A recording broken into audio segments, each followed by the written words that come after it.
বাংলাদেশের সাবেক রাষ্ট্রপতি মৃত্যুবরণ করেছে। বাংলাদেশের সাবেক রাষ্ট্রপতি ইন্তেকাল করেছেন। ইন্না লিল্লাহি ওয়া ইন্না ইলাইহি রাজিউন। দেখেন, এই যে দুটো বাক্য বললাম, একটি বাক্যে আমি বলেছি বাংলাদেশের সাবেক রাষ্ট্রপতি মৃত্যুবরণ করেছেন। তখন শোনার পরে আপনার কাছে একটু খারাপ লেগেছে, কারণ মৃত্যু শব্দটি আপনার কাছে নেতিবাচক মনে হয়। যখন আমি বলেছি ইন্তেকাল করেছেন, তখন আপনি ভাবছেন এই শব্দটা তুলনামূলক শ্রুতিমধুর মৃত্যুবরণের চেয়ে। তার মানে এই যে একটি শব্দের পরিবর্তে আরেকটি শব্দ ব্যবহার, এটার কোনো লিটারেরি টার্ম আছে কিনা। ইংরেজিতে আমি দুটো শব্দ লিখতে পারি, একটা হলো হি ডাইড, আরেকটা লিখলাম হি পাসড অ্যাওয়ে। তার মানে আপনি চিন্তা করে দেখেন, আমি যখন ডায়েট লিখেছি তখন আপনার খারাপ লেগেছে, ঠিক তেমনি যখন পাসড অ্যাওয়ে লিখেছি তখন এই শব্দটা তুলনামূলক শ্রুতিমধুর। আমি মূলত আজকে আপনাকে যে জিনিসটা পড়াবো, ইউ শব্দের শুরুতে থাকলেই আপনাকে বুঝবেন গুড অর্থ দেয়। কেমন গুড? আমি যখন বললাম ডায়েট তখন আপনার খারাপ লাগলো, যখন আমি বললাম পাসড অ্যাওয়ে তখন আপনার ভালো লেগেছে। ব্যাপারটা কেমন? আমি যখন বললাম বাংলাদেশের সাবেক রাষ্ট্রপতি মৃত্যুবরণ করেছে তখন আপনার খারাপ লেগেছে। আমি যখন বললাম ইন্তেকাল করেছে, তখন এই শব্দটা হলো শ্রুতিকটু শব্দের বিপরীতে একটা শ্রুতিমধুর শব্দ, যে শব্দ দিয়ে আপনাকে বোঝানো। এটা বাংলা ভাষা এবং ইংরেজি ভাষায় এই শব্দ অনেক রকমের ব্যবহার আছে এবং অনেকগুলি শব্দ একসাথে এনে দেখানো যায়। ঠিক তেমনি ইউ মানে কি গুড। এই ফ্যামিজম অর্থ আমরা জানি না, ইজম মানে মতবাদ, ফ্যাম ধরেন জানি না। তার মানে এখান থেকে আপনি ইউফ্যামিজম অর্থ ধরেই নিতে পারবেন যে শ্রুতিকটু শব্দের বিপরীতে শ্রুতিমধুর শব্দ ব্যবহার করা। দেখেন, লগ মানে কি? এই লগ থেকে আমরা, এই লগকে দিয়ে আমরা অনেকগুলো শব্দ পড়ি, সোশিওলজি, বায়োলজি। তার মানে ইউ মানে কি গুড, তার মানে গুড লজি নাকি, অর্থাৎ ভালো বাংলা হলো এটার এমন সুভাষণ, অর্থাৎ ভালো কোনো শব্দ ব্যবহার করা। ফোন বললে আপনি বলবেন মোবাইল ফোন নাকি। আবার এই মোবাইল ফোন, এই ফোন ধাতুটা নিয়ে একটা কথা বলবো। দেখেন, এই ফর্ম থেকে আমরা শব্দ বানাতে পারি যে ফনেটিক্স, ফনোলজি। আপনি বলবেন ফনেটিক্স, ফনোলজি, মরফোলজি, সিনটেক্স, সেমান্টিক্স কিংবা প্রাগমেটিক্সের কথা। আমরা এদিকে না গিয়ে ফোন মানে শুধু আজকে আমরা সাউন্ড, কেমন সাউন্ড? Good sound. কেমন সাউন্ড? সুন্দর সাউন্ড। ইউফনি মানে কি তাহলে? তখন আমরা লিখতে পারি ইউফনি মানে শুভন শব্দ, শুভন শব্দ, অর্থাৎ যে শব্দটা শ্রুতি মধুর এমন কোন শব্দ। এইখান থেকে এখন আসি ইউফোরিক। ইউ পাইলেই গুড, ইউ পাইলেই গুড, ইউ পাইলে গুড। ফোর মানে কি? এই ফোরের মানে ধরেন এখানে এই ফোর ধাতুটা নিয়ে মূলত কথা বলবে। এই ফোর ধাতুটা সাধারণত বহন করা অর্থ দেয়। তখন আমরা ধরে নিতে পারি বহন করবে, কি বহন করবে? গুড কোনো কিছু, ভালো কোনো কিছু। তখন আমরা এখান থেকে আমরা একটা শব্দ বের করে আনি, রমরমা, আনন্দদায়ক, এই জাতীয় অর্থ দিবে। অর্থাৎ আপনি চিন্তা করে দেখেন, আনন্দদায়ক, আপনি এইভাবে শব্দগুলো ধরে আনতে পারতেছেন। দেখেন এইখানে এই যে ইউ ইউ ইউ ইউ, এখন ইউথেনেজিয়া, এখন ইউরেকা। এই ইউরেকার মানে ইউ মানে গুড, ইউ মানে গুড, ইউ মানে গুড। রিথমেটিক্স, দেখেন এই রিথমেটিক্স থেকে রিথমিক্স থেকে রিদম, রিদম মানে কবিতা। এইখানে তোর দাদির কবর ডালিম গাছের তলে, 30 বছর ভিজায় রেখেছি দুই নয়নের জলে। এই যে তলে জলের যে মিল, এটাকে আমরা রিদম বলি, আমরা ছন্দ বলি। এখন এই ছন্দটা যখন গুড হয় তখন তাকে ইউরিথমিক্স বলে। আমাদের অভিধানে যে কাজটা করেছে, ইউরিথমিক্স অর্থ লিখেছে ছন্দায়িত ব্যায়াম, ছন্দায়িত ব্যায়াম।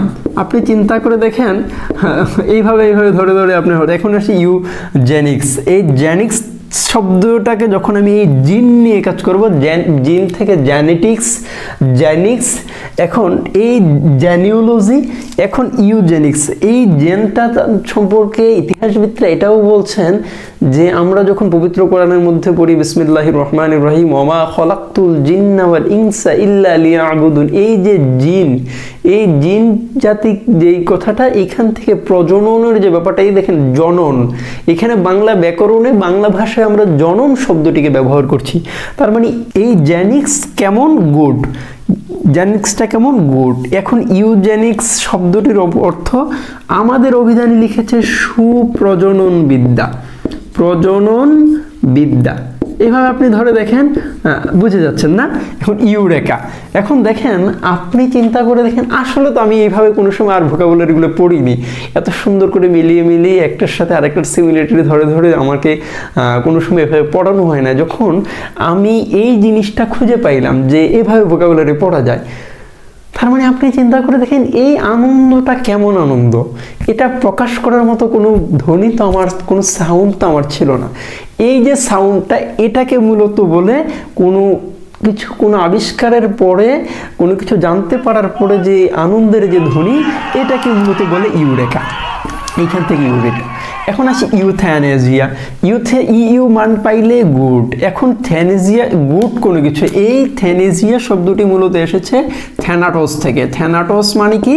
থ্যানাটোস শব্দটি গ্রিক মিথোলজির সাথে জড়িত, যেখানে বলা হয়েছে যে মৃত্যুকে বহন করে, মৃত্যুকে আনে, তার মানে মৃত্যুকে আনলো গুডভাবে।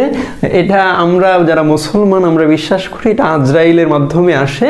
তার মানে ইউথ্যানাটোস মানে আজরাইলের মাধ্যমে যে মৃত্যু কবজের কথা আমরা জানি সেটা।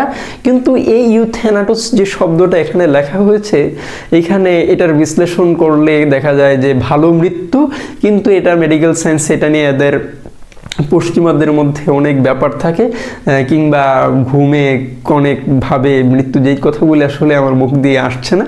অর্থাৎ ইউথ্যানাটোস মানে হলো এরা চাচ্ছে বলতে বোঝানো হয়েছে যে কোনো কঠিন মৃত্যুকে, কষ্টদায়ক মৃত্যুকে সহজভাবে আনা, সেটা মূলত ইউথ্যানেজিয়া বোঝায়। ইংরেজিতে আরেকটা শব্দ আছে ইভানজেলিস্ট। দেখেন IAST অ্যাঞ্জেল ইভ, এই ইভ শব্দটা মূলত ইউ থেকে এসেছে। এখন ইউ পাইলে আমরা বলছি গুড অর্থ দেয়।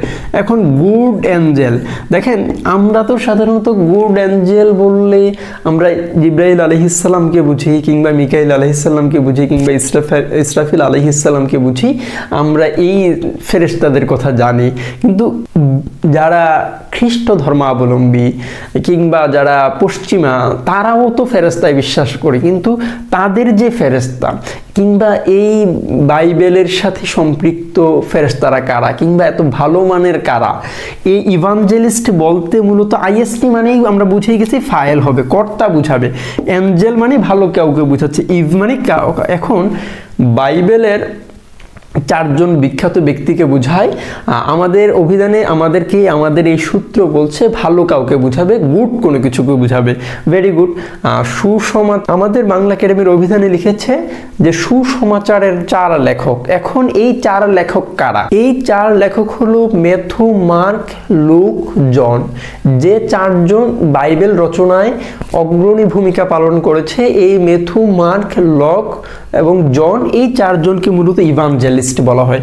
এই ইভানজেলিস্ট শব্দটা এই ইভি হওয়ার কারণটা নিয়ে মূলত আবার আলোচনা করলে আপনাকে বলতে হয়, আমরা সূরা নাসের মধ্যে পড়েছি আল্লাযী ওয়াসুভিসু ফি সুদুরিন নাস। এখানে ওয়াসুভিসু, এই যে ওয়াওটাকে যখন আমরা ভয়ের মতো উচ্চারণ করি, এইখানের সাথে এইখানের একটা মিল। অর্থাৎ আপনি দেখেন ইউর সাথে এই যে এই সন্ধিটা, এই দুইটা মিলে মূলত ভয়ের উচ্চারণ দিয়ে।